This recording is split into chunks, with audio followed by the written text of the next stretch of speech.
Now we come to scene 7, Act 1. Up till now, we have seen that King Duncan, he arrives at Macbeth's castle. He is invited for dinner and he will stay there tonight. Now, this is the scene when Macbeth gives his soliloquy on stage. And it is the night after, I told you, King Duncan arrives and is invited into their house by Lady Macbeth.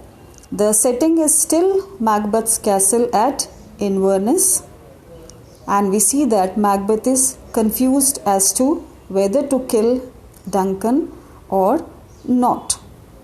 Now, here is his soliloquy. Now, I told you earlier what is a soliloquy.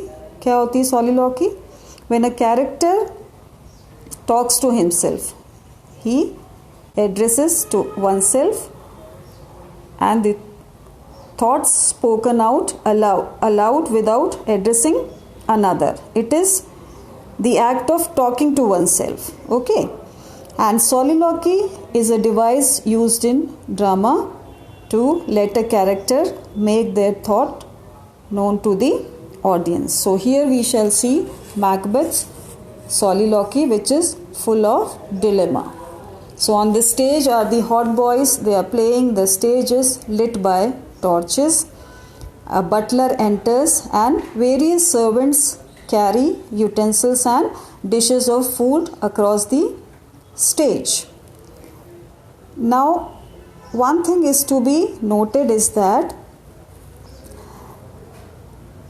pathetic fallacy and the appearance of enshrouding darkness is created through the use of the stage directions. As I told you earlier, the Globe and Rose, what are they?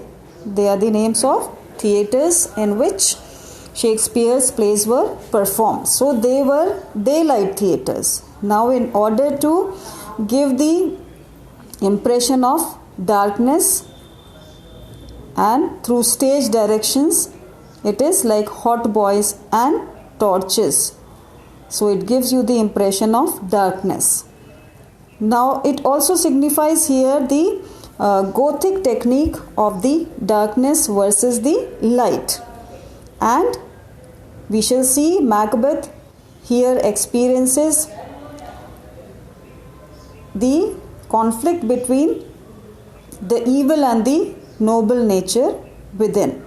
We will also see the remorse of Macbeth, which he experiences before the murders. So here is the soliloquy, and Macbeth says, "If it were done when it is done, then it were well. It were done quickly."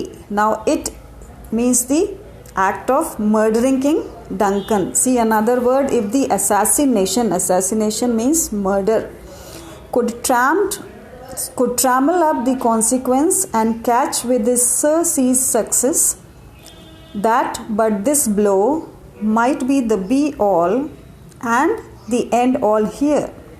But here upon this bank and shoal of time, we would jump the life to come. But in these cases we still have judgment here, that we but teach bloody instructions, which being taught return to plague the inventor. This even-handed justice commends the ingredients of our poisoned Alice to our own lips. He is here in double trust. Means Duncan troubles me in both, he trusts me in two ways. First, I am his kinsman. Kinsman means relative, and his subject. Strong both against the deed. Then as his host, who should against his murderer shut the door, not bear the knife myself. Besides, this Duncan has borne his faculties so meek. Meek means soft. Hath been so clear in his great office, that his virtues will plead like angels, trumpet-tongued, against the deep damnation of his taking off, and pity like a naked newborn babe striding the blast, or heaven's cherubim horsed upon the slightless courier of the air, shall blow the horrid deed in every eye, that tears shall drown the wind. I have no spur to prick the sides of my intent, but only vaulting ambition. What is the word he uses here? Ambition. So Macbeth is the tragedy of ambition, which overleaps itself and falls on the other. Now, what is Macbeth saying in these lines? That if this business, means this murder, would really be finished when I did the deed, then it would be best to get it over with quickly. If the assassination of the king could work like a net, sweeping up everything and preventing any consequences, then the murder would be all and end all of the whole affair. And I would gladly put my soul and the afterlife at risk to do it. But he says that, but for crimes like these, there are still punishments in this very world. By committing violent crimes, we only teach other people to commit violence. And the violence of our students will come back to plague us as teachers. Now, justice being equal to everyone,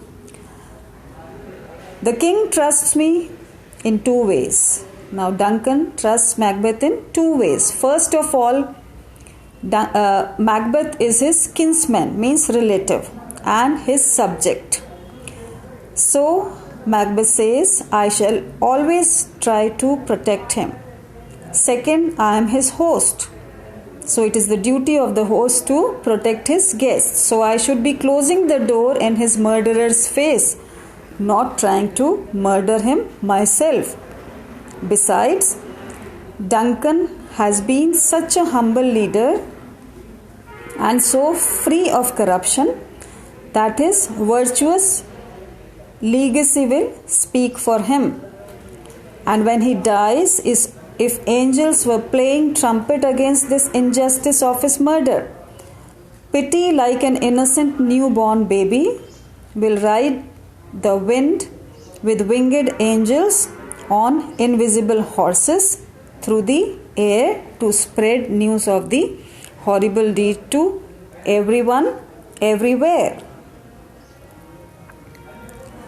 And people will shed a flood of tears that will drown the wind like a horrible downpour of rain. And I can't spur myself to this action. Means Macbeth is not being able to make himself ready for this contemptuous deed, that is murdering Duncan. But he says the only thing motivating me is ambition.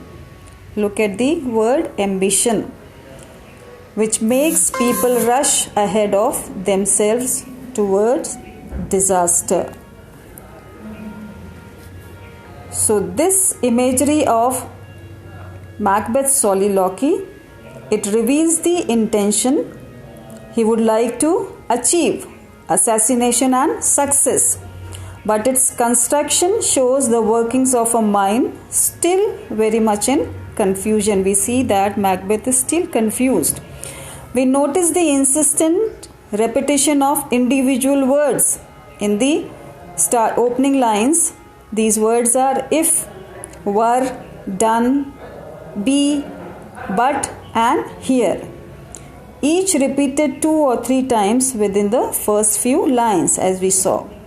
Now, these words and sounds constantly attract and suggest each other, giving a fluid construction to the soliloquy as well as giving the impression of a train of thought.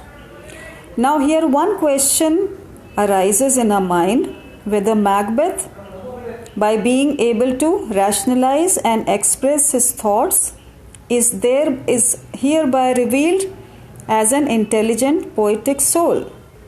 And if that is the case, does he appear more human, more or less capable of sinning, and worrisome for the audience? More or less capable of winning their sympathy? The motivation behind Macbeth's words and action is that he doesn't want to murder the king because he feels that he hasn't any complaint against the king. But the only driving force for this deed or this murder is his ambition.